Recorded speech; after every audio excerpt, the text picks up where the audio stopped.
Merhaba, ben Doktor Ayşe Güçoğlu. Bugünkü videoda size iki taraflı işinize gelecek bir konudan bahsedeceğim. Bir tarafı en çok işimize gelen nasıl kilo verelim falan konusu ya da nasıl sağlıklı olalım, yorulmadan kilo verelim. Bir tarafı da Covid'le daha iyi nasıl baş edelim gibi bir konu olsun. İkisi beraber olsun çünkü birbirlerine benzer konular var. Sonuç da benzer olacak ama buradaki neden sonuç ilişkisini öğrenince konuya daha hevesli olacağınızı düşünüyorum. Şimdi biz vücudumuza bir virüs ya da bir bakteri girdiğinde, özellikle de virüs minvalinde konuşalım. Bununla savaşacağız değil mi? Ve bunun için savaşmak için bir takım elemanlarımız var. Başka videolardan biliyorsunuz, mesela makrofajlardan bahsettik değil mi? Makrofaj neydi? Ağzı böyle gibi düşün, Pac-Man. Virüsü alacak, hop diye yiyecek. Lökosit dediğimiz o nötrofiller de aynı şeyi yapıyor. Bir ajanı yeme hali. Şimdi bu makrofajların iki tipi var. Bir tanesi M1 makrofajları, yeme, öldürme ve virüs içinde yok etme hikayeleriyle ilgili. Bir de M2 makrofajları var. Onların işi bu değil. Onlar virüs öldürmüyorlar da virüsten sonra ortalıkta yara varsa vesaire, iyileşme varsa o konuyla ilgililer. Demek ki biz döneceğiz, savaşçı M1'lerden bahsedeceğiz. Buradan beslenmeye nasıl bağlanacağız? Bu M1 makrofajlarının da bir enerjiyle beslenmesi lazım. Hangi enerjiyi kullanıyorlar? Koy bir köşeye. Kaldı ki onun içerisinde virüs var. Virüs de kendini çoğaltmak için enerjiye ihtiyacı var. Hangisini kullanıyor değil mi? İşte hani dananın kuyruğu.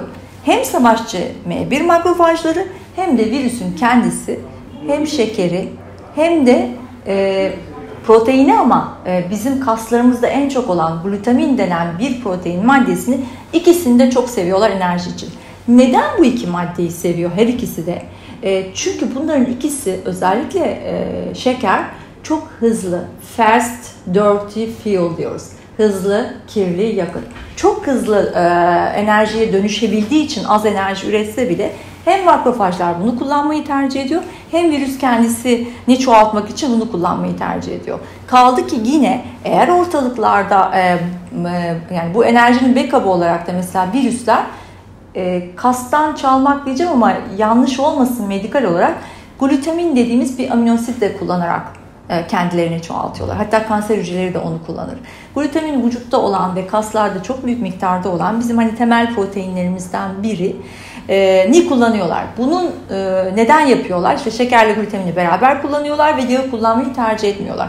Hem bizim savaşçılar hem virüsün kendisi yapıyor. Şimdi biz orayı köpürtmek istiyorsak eğer, yani hastalığın şiddetini köpürtmek istiyorsak vesaire hani şekerli beslenme devam edebilir. Ama şekeri kesip yağı koymazsak da bu sefer kastan almalı. O glutamini alarak savaş devam edebilir. Savaş bittikten sonra o bahsettiğim daha uslu ve ortalık toplayan M2'ler ise yüksek enerjiye ihtiyaç duydukları için, tamir için daha çok yağ üstünden enerji elde etmeyi tercih ediyorlar.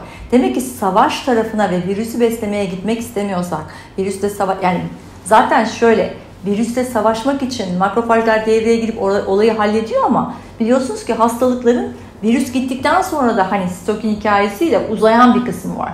Bizim konumuz ortada virüs bile yokken uzamış olan savaşı da sakinleştirmek olduğu için, M1 makrofajlarını da sakinleştirmek olduğu için virüs gittikten sonra yapmamız gereken şey, onu beslememek için işte karbonhidrat ağırlıklı beslenmeyi azaltıp yağ ağırlıklı beslenmeye dönmek, proteini de normal miktarda tutmak ve M2 makrofajlarının enerji bularak ortalığı temizlemesine yardım ediyor olmaktır. Kaldı ki kan şekerinin artması makrofajlar değil, o beyaz küreler dediğimiz lökositlerin de etkisini azaltıyor. Onların da savaş güçlerini azaltıyor ve onları yavaşlatıyor, kan şekerinin artıyor olması. Yani buradan sanki gene beslenmede yağı azalt, karbonhidratı azalt, yağı arttır, proteini orta karar tut mantığı vardı ya. Gene aynı yere savaş konusuyla da geldik. Niye? Çünkü zaten biz vücudumuzda virüs, bakteri olmadığında da böyle beslenirsek inflamatuar süreci arttırıyoruz. İnflamasyon neydi? Bir şey yokken bir şeyle uğraşma ya da bir şeyi düzeltme çabası, yani virüs, bakteri olmadan da bir inflamasyon halinde olabiliyoruz kötü beslenirsek. Ve bu yani özellikle glikoz grubu buraya yazıyor. Orada glutaminin çekiliyor olmasının sebebi vücudun şeker ve yağ yakma düğmeler arasında esnekliğini kaybetmesi, dolayısıyla da eğer yağ yakamıyorsan ve şekeri de biz kısıyorsak bu sefer de kastan glutamini çekiyor olması. Bunu da mesela işte diyetlerde çok kalori azaltırsak falan filan sallanan kaslarımızdan, kas kaybımızdan anlıyoruz. Şimdi ben virüs konusunu buraya koydum, konuyu birbirine benzettim. Buradan bu beslenme işimize gelen kısma geldim. İşimize gelen kısımda söylenecek şey şu: tıpkı inflamasyon olmasın diye, tıpkı viral ya da bakteriyel enfeksiyonların uzun sürmemesi ve ortasının toplanması işte makrofaj ayarı için falan olduğu gibi bizim de yaşımız ilerledikçe karbonhidratı kısıp proteini orta tutup yağ yakmaya yönelen bir mekanizmaya geçmemiz lazım. Buradaki konu hani aşırı yağ yiyelim de değildir. Yağ yakabilmek için metabolik düğmelerin sağa ve sola dönebilmesi gerekiyor ya. Bunu sağlayan en önemli şey ne? Uzun aralıklar vermek. O yüzden aralıklı oruç hikayesi bu kadar önemli. Ama o aralığı da akşama koyarsak düğme daha iyi dönüyor.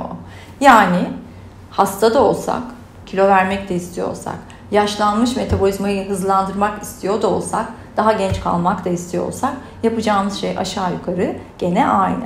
Demek ki basit karbonhidratları azaltmak, proteinleri kesmemek ve normal miktarda tutmak, bir tık daha yağın arttığı, mesela tohumlar yağ olarak aklımıza gelmiyor, kuru yemiş yağ olarak aklımıza gelmiyor, balık falan, onları hatırlıyoruz. Yani bahsettiğim o tip yağlar, zeytinyağı vesaire, onları arttırmak ve bu ikisinin birbirine dönmesi için, yani şekeri yakan düğme, ortada şeker yoksa, yağı yakamıyorsa proteini çekiyor. Aynı düğme. Şekeri yakan düğme, kestik karbonhidratı ama öğretmedik yağ yakmayı vücuda. Koyduğumuz yağ yanmıyor, bu sefer kastan çekiyor. Yani o zaman kilo verme çabasında böyle bir sallanmanız, bir sarkmanız, bir kas kaybınız varsa demek ki düğmeyi sağa sola döndürmek için uzun aralığı akşam saatinde başlayan ve bütün geceyi alan şekilde en azından haftada 1-2 kere yapmanız gerekiyor. O yüzden niye birbirine bağladık? Hem virüsler savaşırken kötü enerjiyi severler, hem savaşçı makrofajlar bir süre için o enerjiyi kullanırlar. Zaten virüs de bunun için yarışıyor, problem yok. Ama işin uzamasını istemiyorsak, bir makrofajı yerine 2'yi devreye sokup iyileşmek istiyorsak karbonhidratı kesip yağı arttıran bir beslenme yapıyoruz. Normal kilo verdi vermedi hikayelerinde de aynı şeyi yapıyoruz. Sadece karbonhidratı kesmek işimize yaramadığı için yağ miktarını arttırıp, ama bu ikisinin yapılabilmesi için de uzun aralıklar veriyoruz ki vücuda artık yağ yakmayı öğrenmeye başlasın diye. Bir de bunun altını iyi bir oksijene bağlamamız lazım. İşte egzersiz yapmak, dışarıda olmak, deviyasyonun, apnenin olmaması, sigara içmemek de gene oksijenle yağ yakma kafası bakımından önemli.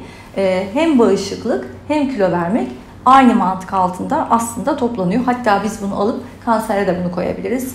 Bir sürü hastalığa koyabiliriz, otoimmün hastalığa. Şunun altını çizmek istiyorum. Bu videoda tabii yağ, protein, şeker falan dedim ama asıl burada bütün bu hikayenin, yani bu inflamasyonun, hastalığın, kilonun falan altında da bir oxidation olduğu için, yani bir paslanma, bir serbest radikal falan filan hikayesi olduğu için, yani sistemin moleküler düzeyde karşılığı olduğu için hiçbir cümle, bahsettiğim hiçbir yiyecek grubu çiğ sebze ve meyvelerin en tepeye konulmasının şeyine geçemez, önüne geçemez. Çünkü onlardan alacağımız antioksidanlar, elektronlar vesaire, her nasıl anladıysanız anlattıklarımdan, işin zeminini yapan onlar. Ondan sonra yiyecek grupları biraz fark ediyor. Ve elbette ki su içmeyi de günde 8 bardak olarak artık ben kendim her yiyecek konuşmasına eklemeye karar verdiğim için, yiyecek probabilitinde olması gerektiğini düşündüğüm için tekrar hatırlatmak istiyorum.